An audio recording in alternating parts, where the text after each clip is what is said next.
Welcome on into Booby's World right here on the Big Play Network. Where in the world is Booby is the question. I'm Nick Padone. He's Rafa Hernandez Brito, and we are going to talk about the Cavs with you guys. We're going to talk some NBA. Rafa, what's going on, man? What's new? Not much, man. Fresh off the road trip. Enjoying some home cooking for the next, 4 games, I think it is. And then also getting ready for the holidays. It's a busy time of the year. The calendar is flipping. The season continues. Paris game is coming. Obviously, we have breaking news from the Cavs. And the most important thing is that games have to be played. And doesn't matter who's ready, who's not, who's available. There will be 5 guys starting every game coming up. Hey, man, similar to us rolling on this with no Booby, the show must go on. For 2. The show must go on, Rob. So here we are. And yeah, this time of year always does just fly by. Like it is, it's like December's halfway over.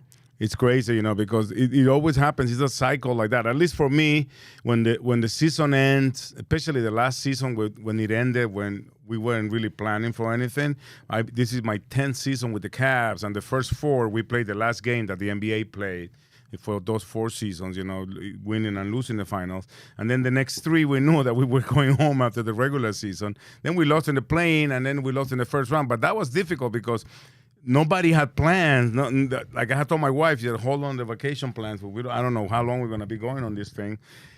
And then you go for, at least in my case, I go for a couple of weeks of not knowing what to do with myself because my routine changes from shoot around or practice in the morning and getting ready for the game and reading about the other team to not caring, but not really worry about what's going to happen tomorrow.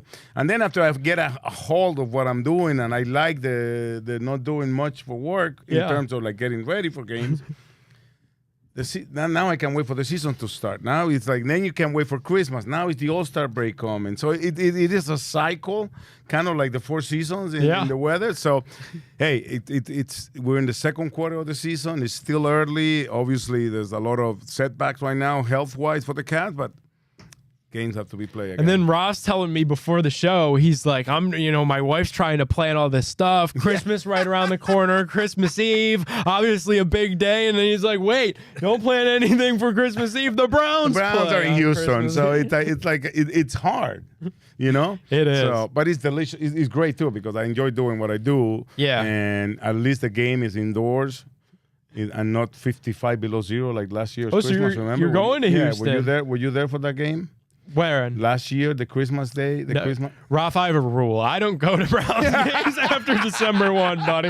You must be new here. I'll be there this Sunday when the Bears come to town. Yeah. I go to the road games. So like I went to LA. If they get a playoff game against Jacksonville, I'll go to Florida or Miami. I'll be in Florida. Well, my daughter is rooting for a Dolphins Browns wild card game because that way I get to go home for a weekend. Me too, man. I'm trying to go out. Imagine Big Play takes over Miami for a weekend. Big Play gotta take me, man. Yeah, that's what I'm saying. Maybe we got to make that happen. Today on the show, we're gonna take a look at some of the biggest headlines surrounding the Cavs. Obviously, so much breaking news has gone down. With Darius Garland's gonna miss time, Evan Mobley's gonna miss time. We're gonna go around the NBA, some of the top stories around the league. What a week! Draymond Green suspended indefinitely. As well as Giannis with Giannis is kind of losing it a little bit. the basketball. And thank God they grab a hold of his brother Thanasis because I don't know what he was thinking he was going to do coming in like that on the court. Dude, that story is so funny. So we're going to get to that. We're going to rank Draymond Green's dirtiest plays of all time. I can't wait for that. And then we're going to take a trip down memory lane with Raf. So don't go anywhere. More Booby's World straight ahead right after this.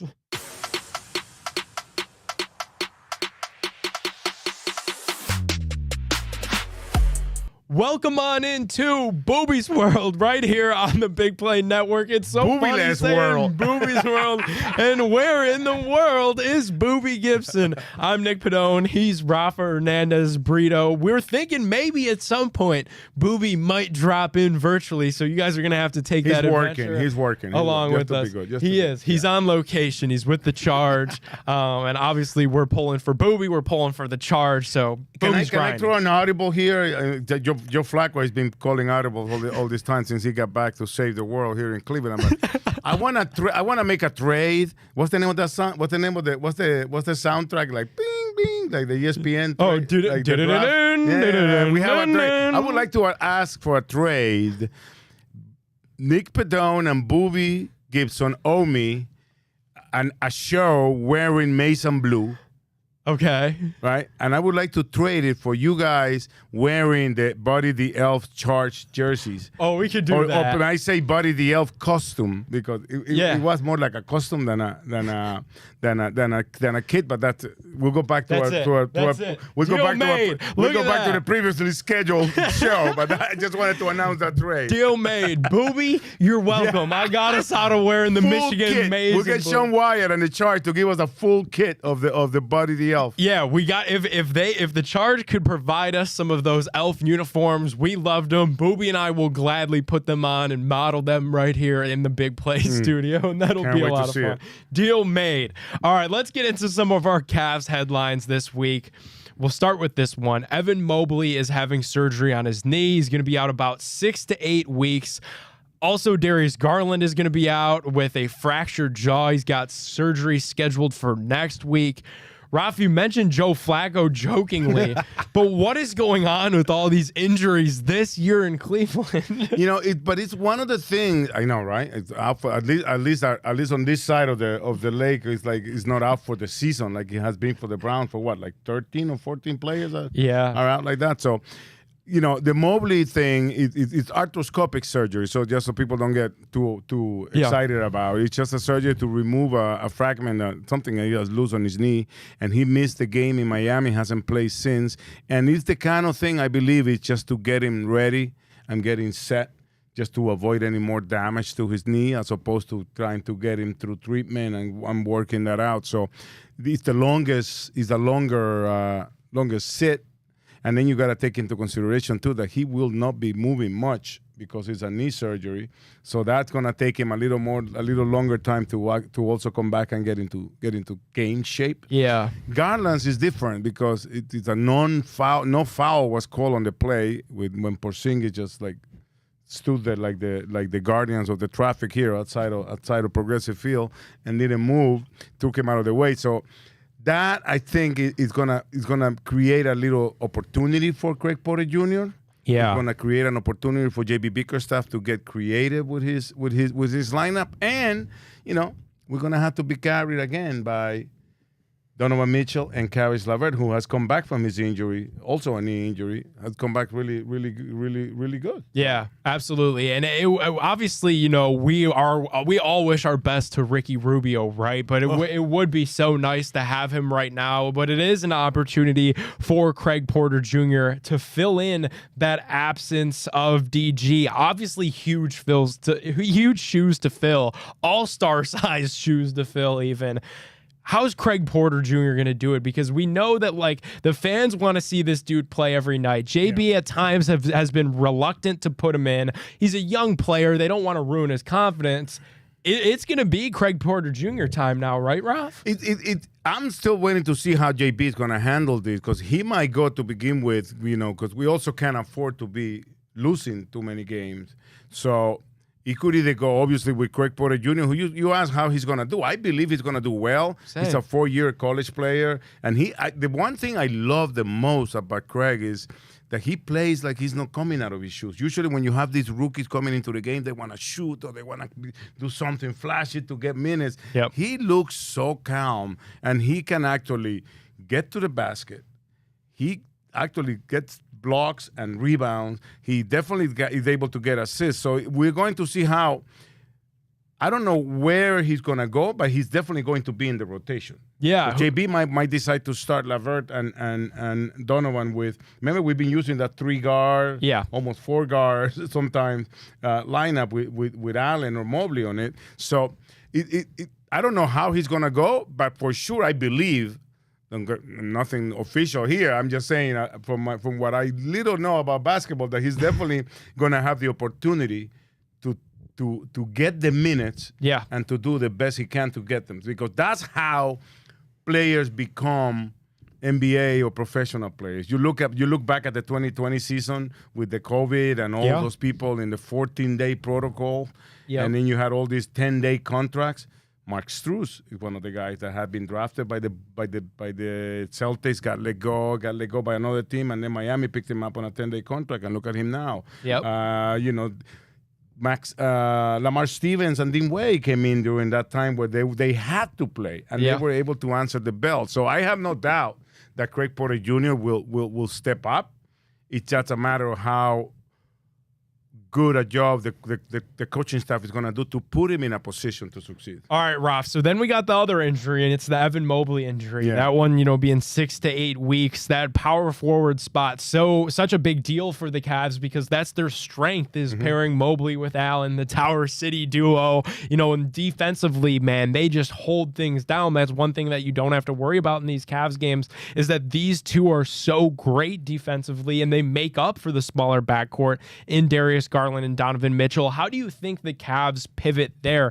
Because, your backup options there, I feel like you maybe have a little bit more. It's a little bit more maybe quantity over quality because you have Dean Wade that could give you minutes in that spot. You have Georges Niang, who's a little bit of a bigger guy and could also shoot the basketball and defend a little bit. Do you think that's kind of the route they go, is just give us a little bit of a bigger dosage of those two? I think it's all about matchups. Okay. With Atlanta, Capella coming in, so they have size. If you have guys that coming in with short lineups, it's a whole different story. But for sure, that one is the one that changes a lot what we look like. Not to say that we won't miss Darius Garland, but I'm saying, Craig Porter Jr. has shown that he can actually play the position. Caris LeVert and Donovan Mitchell and even Max Strus has shown that they can handle the ball, so they can actually get together. And remember, it's only that he's going to be reevaluated in 2 weeks. Yeah.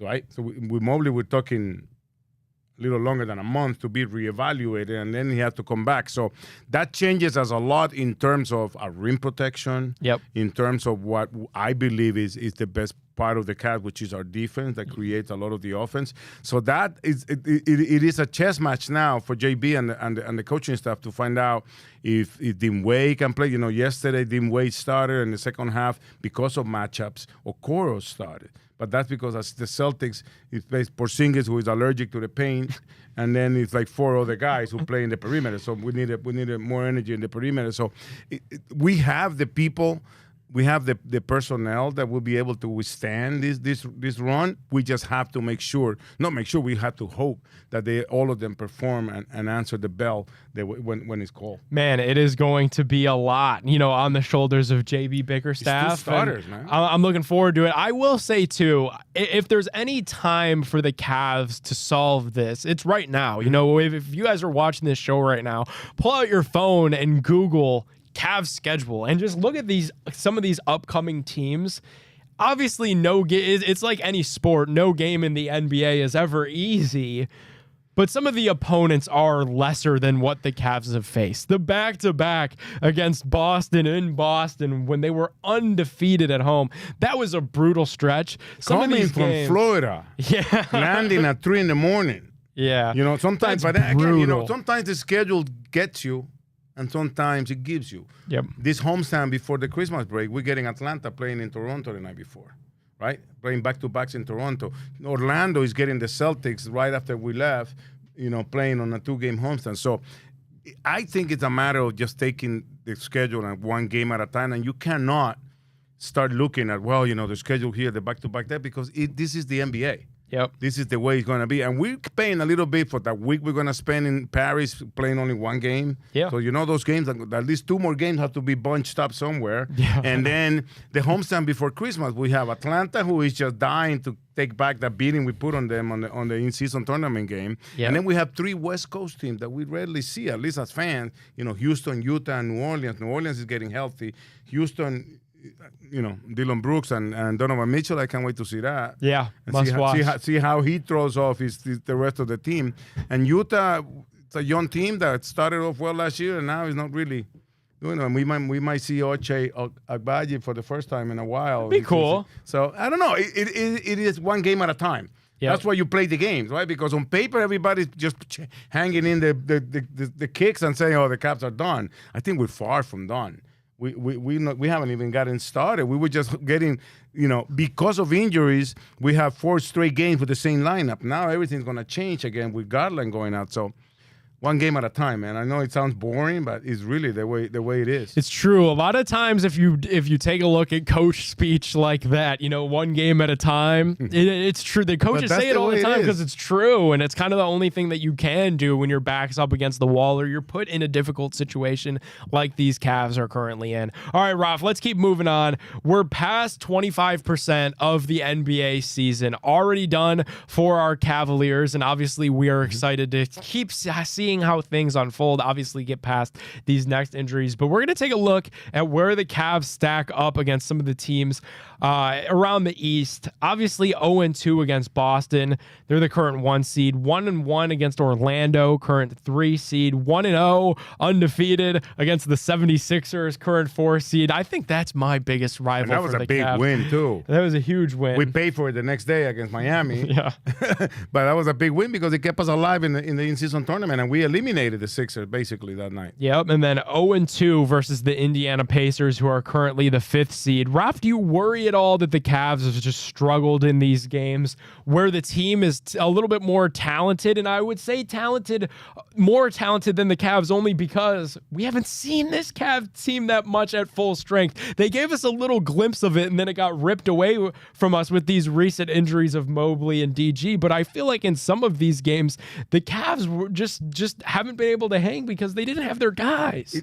Again, yes, and it's not excuses about in Boston the first game. Not only the Celtics shot like 600 free throws and didn't miss any 26 free throws to 9, and we only made 6 of them. So when you think, even though we had 19 threes, which was the season high for the Cavs from long distance, half those threes had gone in against Orlando the night before. We would have been talking about a different road trip. So then the next game against Boston, the shot doesn't want to go in. The refs are not going to call it our way, and then you have to realize not only we were playing an undefeated team at home, but probably the best starting 5 in the NBA. Yeah. Oh yeah. And amazingly enough, I made this comment the other day with John Michael, the TV voice of the Cavs, that whenever there is new players coming in. And I give you an example. When Beal and Durant got in there with Booker, or when Harden went into play with Kawhi and PG, or when Lillard got to Milwaukee, everybody talks about, let's wait to see how long it takes them to get together and figure it out how to play. The Celtics have 3 different starters, 2 that weren't even on the team last year, and they look like they've been playing for years together. So that's credit to them. Now, I don't know how long that bench is going to last in the playoff. I don't know if Hauser is going to be able to come in and shoot 6 for 6 in a 2-game series from distance. So I'm not worried about it when you look at it as the matchup 1-on-1, because I can always give you examples why the Heat beat the crap out of us on the night when we came back from Philadelphia. Yeah, right? yeah. And each of the starters have played 40 minutes. And of course, Miami came in and wanted to run. We went to play the Celtics on a back-to-back night when the Celtics have not played since Friday, and we played them on Tuesday. And they were home, sitting nice and peacefully. So I think we match up well in terms of regular season when we go, and then we can worry about what comes up next. But I'm still not looking at the scoreboard, and I can tell you, I don't know if you want to write this down or put it in a bulletin board.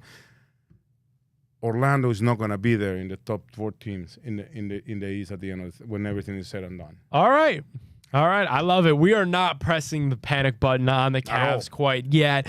There is so much more basketball to be played, and there is so much more Booby's World with Nick Padone and Rafa straight ahead. Don't go anywhere.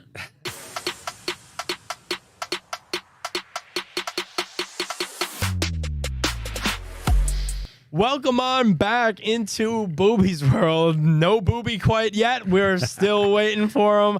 He is working with the Cleveland Charge, and what a great job they're doing over there. They're in Iowa. Booby's. What do you think he's doing? I wonder if he went to Field of Dreams. Do you think Booby? I would love to see odds on Tipico on this. Do you think Booby has ever seen that movie in its entirety? Field of Dreams? I don't know. He's not a baseball guy. He's not? No, I don't think. He was wearing a hockey thing the other day. If he's a hockey fan, got to be a baseball fan. I don't know. He should go check it out. We'll have to see. If I went to Iowa, I would go check that out. I'll text him right now while you answer this question. Raf, does the NBA have an issue with teams tanking this season? You know, the Pistons are on this big losing streak that everybody's talking about. The Spurs have lost a bunch of games in a row. Washington was in a horrible skid, losing like 15 of their last 16 at one point. We talk about this every year with the league having a tanking issue. I just think there's no avoiding it. Like, sometimes these teams are just bad. Exactly. That's my point. I don't think they're tanking. I'm telling you, I know fans always think of like they're losing purposely. I don't think there's a team in the NBA that or a coaching staff, much less, that will get to his guys and say, guys, listen, we need to play bad. We need to lose this game because we're gonna get. First of all, the guys on that team might not be there the next year. Yeah. So they don't want to play. And some of them are playing for money for sure, or playing for contracts. I just think some of these teams, A, are bad. B, I haven't really looked at the schedule for Detroit, for example, but like they really played hard, man. They do. They just don't have enough. And they have guys that they want to get them minutes. Think about it. Detroit has on their bench guys that were picked like in the top 3. What's his name? Bagley is in the bench on that team. Yeah. And they got young guys. You know, the night that we played them, Bogdanovich had come back and he gave him a spark. Yeah. It's just hard when you get in a hole like that to get in. I haven't looked at the schedule. San Antonio, I'm just happy. That's what happened to when you tell your fans to stop booing, you start losing because you can't boo against the rivals. Come on. That was happened. Crazy. That one I'm happy about. I hope they lose 80 and they get to pick 10th at the end of the season. But, all right, let's stick with crazy NBA storylines because this was certainly one of them. Giannis and this basketball. So if you missed this story, you have to check it out. It was Bucks Pacers, and here's really the crux of it. Giannis went nuts. He scored 64, leading the Bucks to a win. Finally beat the Pacers. Obviously a highly emotional game. That's Giannis's career high. That's the highest amount of points ever scored in a Milwaukee Bucks uniform. And he's upset because he didn't get the game ball. Well, he didn't know if it was the game ball. And there were almost fists flying in the tunnel. That's the dangerous part, I think. Because I think Giannis has really gotten a little weird lately. And, you know, he got that technical for like taunting, which he was taunting. And then in that same game, he kind of gave Halliburton an elbow that is not Giannis. I mean, I think Giannis is forgetting that when LeBron retired, he's going to be the face of the league. Yeah. So for him to run like a wild man into a locker room with the visiting team, I mean, nothing good can happen out of that. I'll tell you right now, if he had done that with the Cavs, for sure one of our security guards would have grabbed him and lifted him. Because I'm telling you, I don't care how big the freak is, he doesn't stand a chance against NBA security. Yeah. I can assure you that. So the amount of possibilities, all bad, that could have come out of that action are just dumb. So if you guys think that's crazy, the story gets even crazier. So the Pacers have what they believe to be the game ball. And if you're They had requested it before he had. Exactly. And if you're new to the NBA, it's similar to baseball, similar to football in a way that, guess what? Sometimes there's more than one basketball used in a game. They keep another one on the scorer's table. They keep putting beer every time he goes into the first row. Yeah. There's 3 balls, by the way. Yeah, and the other one's in the referee's locker room. 2 of them they have it under the scoreboard. Oh, okay. Under the scorer's table. Okay. So they had a rookie who scored his first basket. And they wanted to give him the ball, right? I heard this opinion from Richard Jefferson. He tweeted, which makes a little sense, that Giannis could have offered the kid some money or some swag or something to get the ball, and he would have gotten the other ball. Besides, there was all kinds of violations in that case, because in the NBA, the referee have to take the ball to mark it at the end of the game, and then they decide to give it to whoever because there's always a game ball for everybody, right? But again, all that aside, the Pacers obviously found a wound on the box, and they were throwing salt at it for sure, and that's something you do in sports. You throw salt on that wound until that wound dries up, and then you find another one. But again, there were so many things that were mishandled. So if you thought the story was crazy there, it gets even crazier. So the kid in the Pacers locker room has the basketball after scoring his first career points, and Giannis is actually meeting with the media on the podium, like throwing a fit about the basketball, saying that he doesn't know if it's the real game ball, if it's just the one that sat at the scorer's desk. He said he played how many minutes that night. He feels like he would know if it was the game ball, and he didn't believe that it was, but not because he wanted it because he scored his career high or because he had, this awesome monumentous game with the Milwaukee Bucks.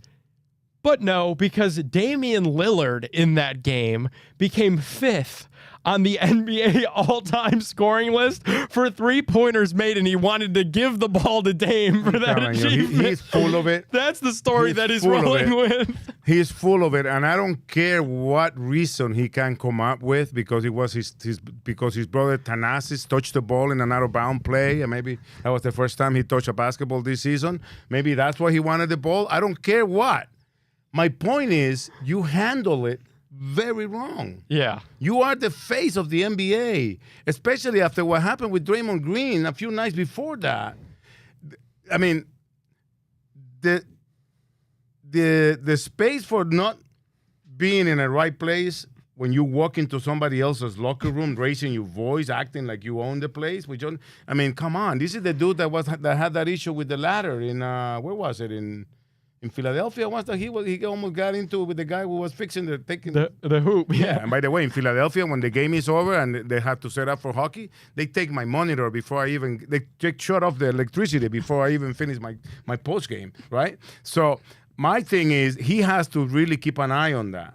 Yeah. Because that is not what a superstar of his caliber. Those are not the things that a guy like Giannis should be doing. Maybe his brother, you can leave the clowning around for his brother, but not for Giannis. Yeah, it's very weird stuff. The NBA, there's never a shortage of entertainment. But that's listen one to thing me, about it. and if you see the clip, there was a hard foul on Giannis, and his brother Thanasis wanted to come on the court. Like 3 people trying to hold him. I'm thinking, what do you think you're gonna do? Dude, run out of the court.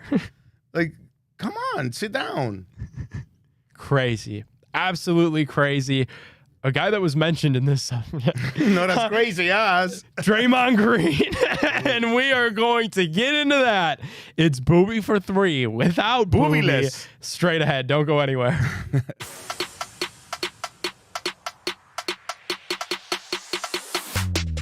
Watch.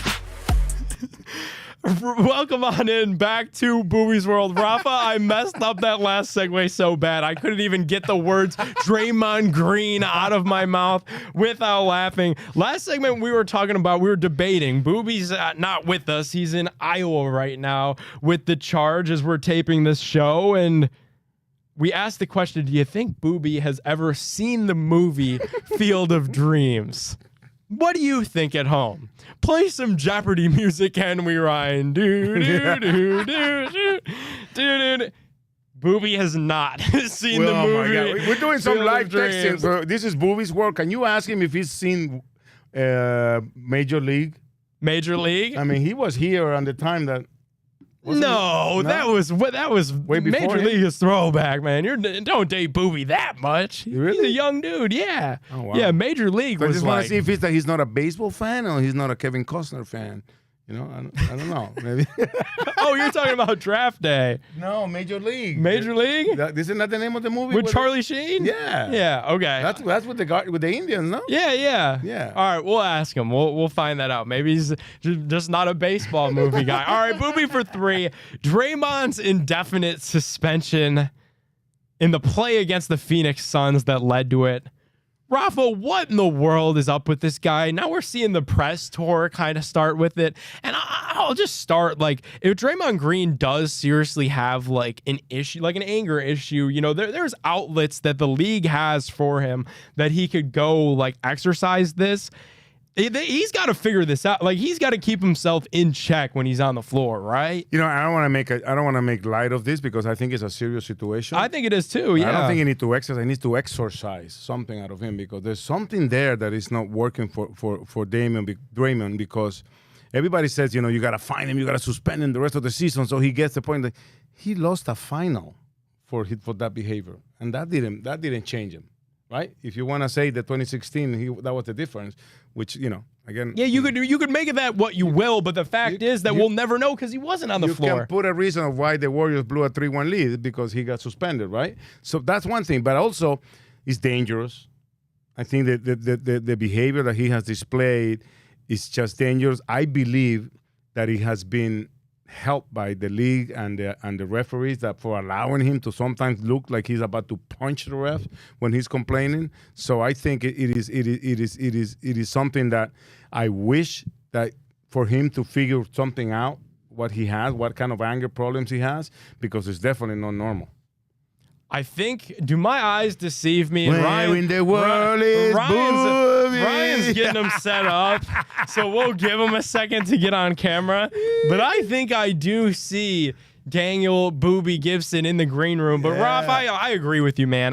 He's definitely got to figure it out because it is dangerous. And the last thing that you want to see happen is, this to escalate to a point like what it was with Ron Artest and Meta World Peace, where this guy just has this crazy, insane label. And I don't think Draymond Green, the human being, is like that at all. Like, if you listen to his podcast, if you listen to him in media, like, he's a bright, honestly, dare I say, likable dude. Like, I wouldn't go that far, but yeah. On his podcast, he's funny, but like, dude, like in game, like you got to dial it back a little bit because some of that stuff is crazy. And joining us now from Iowa, it's Booby Gibson. What up, Booby? Are you in the Field of Dreams? I've never seen that movie. Oh my God! But yeah, man, we had our game out here against the Iowa Wolves, man. Yeah, we lost last night. We trying to get us a dub, man. We trying to bounce back. Booby, have you ever seen Major League with Charlie Sheen, the movie kind of about the Cleveland Indians? I feel like I have. He was like the pitcher or something like that. Yeah. He was Wild Thing. Wild Thing. Was Wesley Snipes in that one? Yes, he was. Was he? Yes, he was. Was he the one that was stealing bases or something like that? I think so. I don't know. Him. Yeah, that's him. I might be mixing movies up, but I think that might be it. All right. Next week on the show, we're just going to have a list of old baseball movies, and we'll just try to quiz Booby and see which ones he's seen and which ones. Hey, that's the one thing you'll get me on is baseball, man. I watch basketball 25/8. I don't know anything about baseball. I didn't know you were not a baseball fan, man. Nah, I mean, if it's the Guardians or the Stros, I might just cheer for the win. But other than that, I don't know none of the players. I don't know the pitchers, the coaches, none of that. Booby, how about this? Best basketball movie? For me, it's Above the Rim. That's my favorite movie of all time. I jumped right in on that one with Tupac. I felt like they had stole like some of my life and like recreated it. So it felt like a lot of what I was going through growing up. So Above the Rim and the soundtrack was amazing on that one. Never watched that. But Above the Rim was my favorite basketball movie of all time. If somebody was going to make a Booby Gibson movie on your career, all the highs of it, the Game 6, who would you want to play you in that movie? What actor? Dang, he put me right on the spot. That's a crazy question, isn't it? Now they're asking you for your celebrity crush, man. I'm going to go Michael B. Jordan, man. You know what I'm saying? I mean, I might not be as swole as he was in Creed, but you know what I'm saying? He got a nice smile. He might be able to pull the smile off or something, you know. All right, there we go. Oh, that's an open invite too, by the way. Hit Booby up, Michael, and we'll get that movie in the works. Yes, sir. Hey, I got a lot of story to tell, man. It's a lot of things people don't know. That's why we created Booby's World. That's why we here right now, man, trying to share a little insight into the world. Hey, speaking of Booby's World, before we get to the Boobies for 3, tell us a little bit about what you're doing with Cavs Youth and the shooting university. What is that? It's called Shooting School? Man, I'm so excited about it. So I created it. It's called Shooters University. Mm-hmm. So we got the beginners, intermediate, we got the elite, and we just teach the art of shooting. But at the same time, we teach these kids how to be good men and just good people. And so we have these courses that we do at some of the high schools, middle schools. We run camps during the break where kids can come out. And yeah, it's just a shooting school, and we partnered up. I just love the Cavs, man. It's forever taking care of your boy. I partnered up with Cavs Academy Youth, and we're doing like a few camps together Awesome. where we combining the Cavs with my group, man, and it's been getting a lot of love in the city, man. I can't be more excited what we're gonna be able to do for these kids in CSD. Can you invite me one day and just introduce me as like international shooting star from El Salvador? The kids won't know, you know? You know how we roll. You know how we roll, baby. I get you right on in there, man. That's the best shooter, the best shooter ever from El Salvador. I went to see my friends. I went to see my friend's kid play baseball, and he told them I was Orlando Cepeda. You know, by the way, Orlando Cepeda got busted for picking up a suitcase full of marijuana in Puerto Rico, I think it was. But the kids didn't know I batted 200 for my career. Oh, so you had a little something on the baseball field while you like baseball so much? I can see it. Booby, we're going to take a quick break. We'll be back with more Booby's World right after this.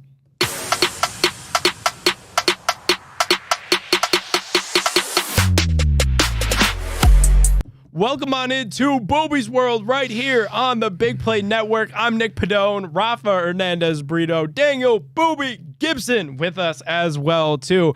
Booby, another thing that happened before you joined us, I got us out of that Michigan bet, bro.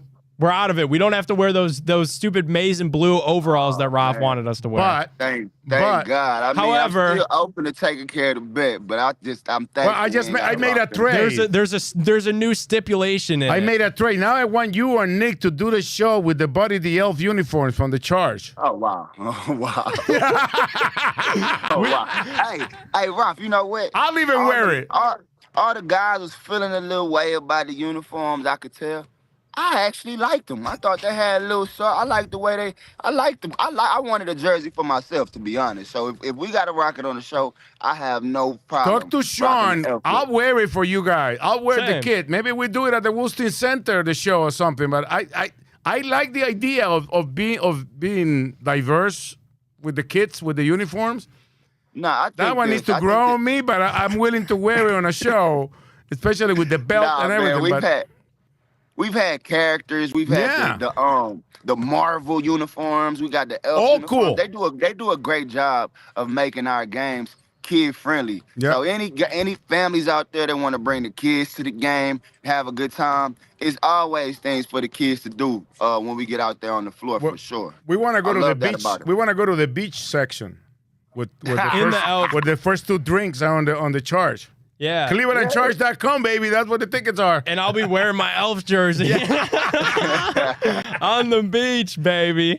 I love it. You and me both, man. I won't mind it one bit. Booby, we got to make that happen before Christmas because we have to, man. Y'all, I think everybody really has to pull up to a Charge game, man. These kids really get out there, put it all on the line. They so close to their dream, man. So they working hard. I'm looking at my guy right now, one of my kids, Rob Edwards, who's been playing well. He right here now getting shots up before they even open the gym up, man. These kids care a lot. So the support is needed for sure. Booby, do you think that was a good trade? You know, I feel like we would look a lot better in those Elf jerseys than we would Michigan colors, right? Like that's a good trade. No question, Nick P. You always come through, baby. You always save the day. I'm so thankful you did. I mean, I would have sauced up the overalls. You know, I would have stepped through that thing. But I do like the Elf look. Yeah. It fits the show brand a little bit more. I got you, Booby. All right, let's get into some fan reactions here, Ryan. I put out, Booby, there's so much panic in the streets, and I got a couple of tweets that I had people submit into the show of people that I think I need you and Rav to calm down. So Ryan, can we put up the first tweet here? Let's see. This one is from Brown's Horror. So we know this guy has been through some things, and he's saying he thinks it's time for the Cavs to reboot and that he would definitely trade Donovan Mitchell. Can we just reboot that Browns fan? Don't bring any Brown attitude to slow it down. basketball. The fact that his name has a little bit of a horror in it, I don't know about this guy. I don't know if I'm rolling. He's scary. He's scared, Booby. That's his issue. I think he's scared. I get it. I understand. There's a lot going on with the roster right now, and I can understand why there will be a little bit of fear setting in. But I mean, Donovan is one of the top 5 guards in the league. I mean, shooting guards, top 3. So there, you can't just get off of him thinking that your team's going to be better. I don't understand. Maybe he should unplug himself back in. Maybe that way he reboots his Cavs. You know what I mean? I get it. I understand it, though, because, I mean, if we're being honest, the looming idea of whether or not he'll be here, you know what I mean, with this being a contract year, those are question marks. And I know one thing about Cleveland, they want to know. They want to be sure about the guys that want to be here. They want to feel like you want to be here. So I get it. But he's such an amazing talent. And obviously, like we said, it's still the beginning of the year. We're going to take our bumps. We had a few other guys go down. But that's the beauty of that's the beauty of a long season, man. We'll be just fine, man. We just got to work through the tough patches. All right, cool. We're going to take one more quick break, and then we're going to read some more of these fan reactions and have Booby just calm down the Twitter streets. This is going to be a lot of fun. More Booby's World straight ahead.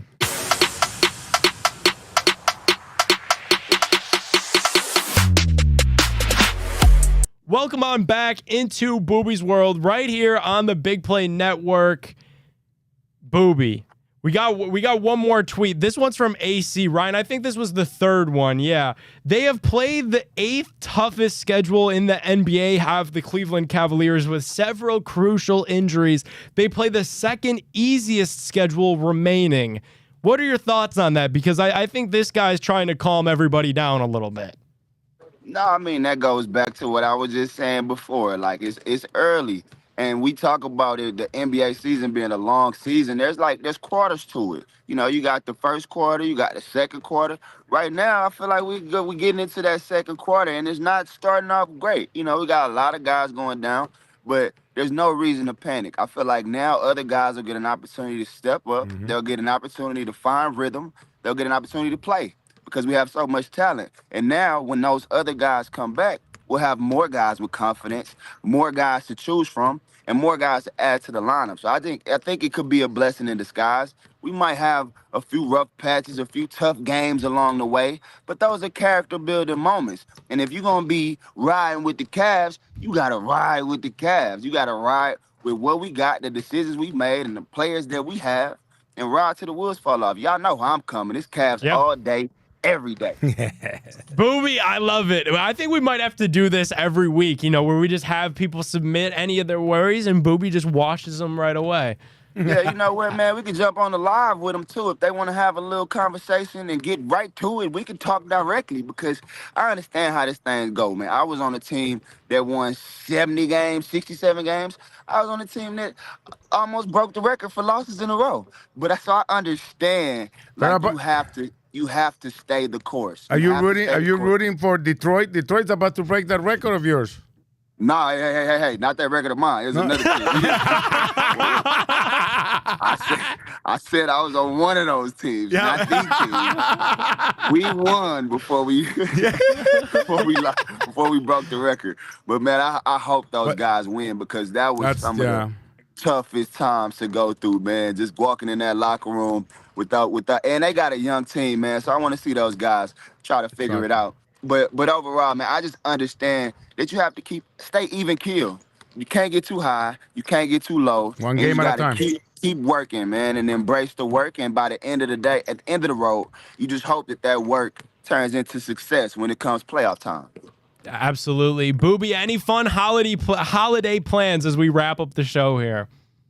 Man, for me, you can grab it. Look, we getting ready to go. He about to grab the computer, get ready for the game. But for me, it's all about my son, man. I spent a lot of time with the Cavs traveling, and so I miss out on a lot of opportunities with him. And so when the holidays roll around, it is all about Daniel Jr. We gonna blow that thing out. I got the big Christmas tree already set up. We got the gifts already rolling in. And for him, I just want that time to be just me and him bringing in watching holiday Christmas movies. I gotta watch The Grinch. That is a tradition for me. The cartoon version though, the old cartoon version. Oh yeah. Gotta watch that. Gotta watch Home Alone too. Question for you. Two things with my little man, I'm good to go. Is Die Hard a Christmas movie?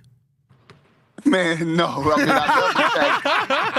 mean, people say that all the time. I love the fact that they got the Christmas ornaments and trees and all that, but there's not even a Christmas moment in there, is it? I don't know. We'll let that debate live on. Thank you guys so much for tuning into Booby's World, and we will have more for you next week. So tune in then, and we'll see you. Thanks.